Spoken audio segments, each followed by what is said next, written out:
Hi viewers, vegetable cutlets or kebabs ఇంకా ఏదో ఒక పేరు, మొత్తానికి ఇది హెల్దీ బ్రేక్ఫాస్ట్ ఆర్ స్నాక్. దీంట్లో సోరకాయ, క్యాప్సికమ్, క్యారెట్ వేశాను. బాటిల్ గార్డ్, దీన్నే సోరకాయ లేదా ఆనపకాయ అంటాం. ఫైబర్ ఎక్కువగా ఉంటుంది, సో డైజెషన్కి మంచిది. Vitamin C, vitamin B and K, calcium, magnesium, iron, zinc ఎక్కువ ఉంటాయి. ఇది హెల్దీ స్కిన్కి మంచిది. క్యారెట్ వైటమిన్ ఏ ఎక్కువ, ఐ విజన్కి, ఇమ్యూనిటీ ఇంప్రూవ్మెంట్కి, హార్ట్కి మంచిది. Capsicum vitamin A and vitamin C, potassium, folic acid ఎక్కువ ఉంటాయి. బ్లడ్ గ్లూకోజ్ లెవెల్ మేనేజింగ్కి హెల్ప్ అవుతుంది.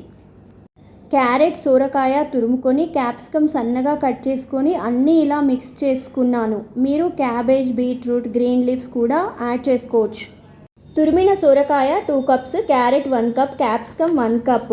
నెక్స్ట్ పచ్చిమిర్చి పేస్ట్, జింజర్ పేస్ట్, పసుపు యాడ్ చేసి 2 స్పూన్స్ శనగపిండి, 2 స్పూన్స్ బియ్యం పిండి బైండింగ్ కొరకు వేసుకోవాలి. కాస్త కారం పొడి, సాల్ట్, కొద్దిగా నువ్వులు, కొద్దిగా వాము వేసి మొత్తం అంతా మిక్స్ అయ్యేంత వరకు కలుపుకోవాలి. పిండి మిక్స్ వెజిటేబుల్లోని వాటర్ తోటే, వెజిటేబుల్లో ఉన్న నీళ్ళతోటే సరిపోతుంది. ఎక్స్ట్రా నీళ్లు మళ్ళీ వాటర్ వేయనవసరం లేదు. ఇలా మొత్తం అంతా మిక్స్ అయ్యేంత వరకు బాగా కలుపుకోవాలి. ఆ వెజిటేబుల్లోని ఉన్న వాటర్ తోటే మనకు సరిపోతుంది, ఇంకా ఎక్స్ట్రా నీళ్ళు అసలు అవసరం లేదు. ఇలా మెత్తగానే ఉంటుంది పిండి. కొంచెం పిండి తీసుకొని ప్లాస్టిక్ పేపర్పై ఆయిల్ రాసి కట్లెట్లా చిన్నగా, స్మూత్గా, మెల్లిగా, జాగ్రత్తగా స్ప్రెడ్ చేసుకోవాలి. పాన్ వేడయ్యాక ఈ కట్లెట్ని పాన్ పైన వేసి 2 సైడ్లు కాస్త నూనె వేసి 2 సైడ్లు దోరగా లో టు మీడియం ఫ్లేమ్లో గోల్డెన్ బ్రౌన్ కలర్ వచ్చేంత వరకు కాల్చుకోవాలి. ఒక సైడ్ పూర్తిగా కాలాకనే టర్న్ చేసుకోవాలి, లేకపోతే విరిగిపోవటం, అంటుకుపోవటం అవుతుంది. సో కాలేంత వరకు ఆగి జాగ్రత్తగా టర్న్ చేసుకోవాలి.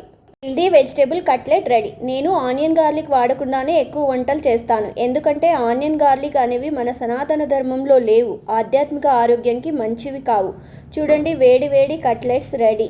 ఇది మా 3rd day breakfast. Thank you.